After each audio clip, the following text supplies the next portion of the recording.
आज हम गुरु नानक देव जी के जीवन की एक महत्वपूर्ण और प्रसिद्ध घटना सांप की छाया को विस्तार से प्रस्तुत कर रहे हैं। यह घटना उनके बचपन की है, जो उनकी दिव्यता और ईश्वर के प्रति उनके समर्पण को उजागर करती है। गुरु नानक के जीवन की यह घटना उनके बाल्यकाल में घटी। तलवंडी गांव में गर्मियों का मौसम था।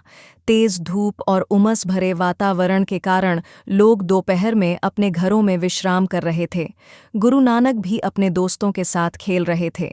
खेलते खेलते वे थक गए और एक शांत स्थान की तलाश में गांव के बाहर एक खेत की ओर चले गए। वहां एक बड़ा पेड़ था, जिसके नीचे ठंडी छाया थी। गुरु नानक ने पेड़ के नीचे आराम करने का निर्णय लिया।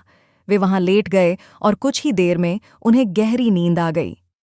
जैसे ही गुरु नानक सो गए, आसमान में सूरज अपनी प्रचंड किरणों से पूरी जमीन को तपाने लगा। पेड़ की छाया धीरे धीरे हटी और सूरज की तेज किरणें गुरु नानक के चेहरे पर पड़ने लगीं। उसी समय पास की झाड़ियों से एक बड़ा और विषैला सांप निकला। वह धीरे धीरे रेंगता हुआ गुरु नानक के पास पहुंचा। गांव वालों ने इस दृश्य को देखा और डर गए। उन्हें लगा कि सांप गुरु नानक को काटने के लिए आ रहा है, लेकिन इसके विपरीत सांप ने अपना फन उठाया और गुरु नानक के चेहरे पर पड़ने वाली धूप को रोक दिया। सांप का फन गुरु नानक के ऊपर इस तरह छाया कर रहा था, जैसे वह उन्हें किसी प्रकार का संरक्षण दे रहा हो। यह अद्भुत दृश्य था। यह दृश्य देखकर पास के खेतों में काम कर रहे लोग दंग रह गए। वे अपनी आंखों पर विश्वास नहीं कर पा रहे थे। एक तरफ उनके मन में डर था कि सांप कहीं गुरु नानक को नुकसान न पहुंचा दे। दूसरी तरफ वे इस बात से आश्चर्यचकित थे कि सांप उन्हें नुकसान पहुंचाने के बजाय उनकी रक्षा कर रहा है। कुछ लोग तुरंत गुरु नानक के माता पिता मेहता कालू जी और माता तृप्ता को यह खबर देने के लिए दौड़े। उन्होंने जाकर कहा, आपका बेटा खेत में सो रहा है और उसके पास एक बड़ा सांप खड़ा है, लेकिन वह उसे काटने के बजाय उसकी रक्षा कर रहा है। गांव वाले और गुरु नानक के माता पिता तेजी से उस स्थान पर पहुंचे। वहां पहुंचकर उन्होंने देखा कि सांप फन फैलाए खड़ा है और सूरज की किरणों से गुरु नानक को बचा रहा है। यह दृश्य देखकर सभी लोग विस्मय में पड़ गए। कुछ समय बाद गुरु नानक की नींद खुली। जैसे ही उन्होंने अपनी आंखें खोलीं, सांप धीरे धीरे वहां से चला गया। गुरु नानक ने सांप को जाते हुए देखा और शांतिपूर्ण भाव से मुस्कुराए।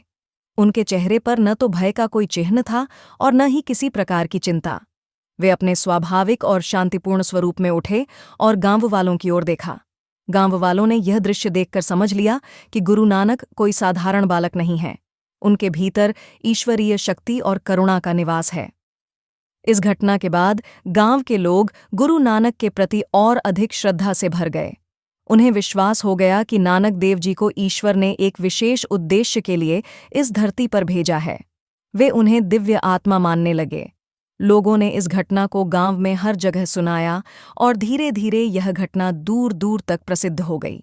सभी इस बात को स्वीकार करने लगे कि गुरु नानक का जीवन मानवता की सेवा और ईश्वर के संदेश को फैलाने के लिए समर्पित है। यह घटना केवल गुरु नानक देव जी के जीवन की एक चमत्कारी घटना नहीं है, बल्कि इसका गहरा आध्यात्मिक महत्व भी है। यह हमें कई महत्वपूर्ण संदेश देती है। 1. ईश्वरीय संरक्षण। यह घटना दर्शाती है कि जो लोग सच्चाई, ईमानदारी और करुणा के मार्ग पर चलते हैं, उन्हें ईश्वर का संरक्षण सदैव प्राप्त होता है। 2. प्रकृति और मानव का संबंध। गुरु नानक के जीवन में यह घटना यह भी दिखाती है कि प्रकृति भी दिव्यता को पहचानती है और उसके प्रति समर्पण दिखाती है। 3. भय से मुक्ति। गुरु नानक ने अपने जीवन में कभी भी भय का अनुभव नहीं किया। यह घटना हमें सिखाती है कि ईश्वर पर विश्वास रखकर हम सभी प्रकार के भय से मुक्त हो सकते हैं। 4. संदेशवाहक का आगमन। इस घटना ने यह स्पष्ट किया कि गुरु नानक देव जी एक दिव्य संदेशवाहक हैं, जो मानवता के कल्याण के लिए आए हैं। निष्कर्ष: गुरु नानक देव जी का जीवन अद्भुत घटनाओं और शिक्षाओं से भरा हुआ है। सांप की छाया की यह घटना उनके दिव्य स्वभाव और उनकी शिक्षाओं का एक उत्कृष्ट उदाहरण है। यह घटना न केवल उनके समय के लोगों के लिए प्रेरणादायक थी, बल्कि आज भी यह हमें सिखाती है कि जब हम सत्य, सेवा और करुणा के मार्ग पर चलते हैं, तो ईश्वर और प्रकृति हमारे साथ खड़े होते हैं। गुरु नानक देव जी के जीवन की यह घटना हमें यह भी सिखाती है कि सच्चे संत और गुरु के जीवन में ऐसे चमत्कार स्वाभाविक रूप से घटित होते हैं। उनकी शिक्षाएं हर युग में प्रासंगिक हैं और हमें एक बेहतर इंसान बनने की प्रेरणा देती हैं। सांप की छाया की यह घटना हमेशा हमें याद दिलाती है कि सच्चे संत का जीवन और उनका कार्य केवल मानवता के कल्याण के लिए होता है।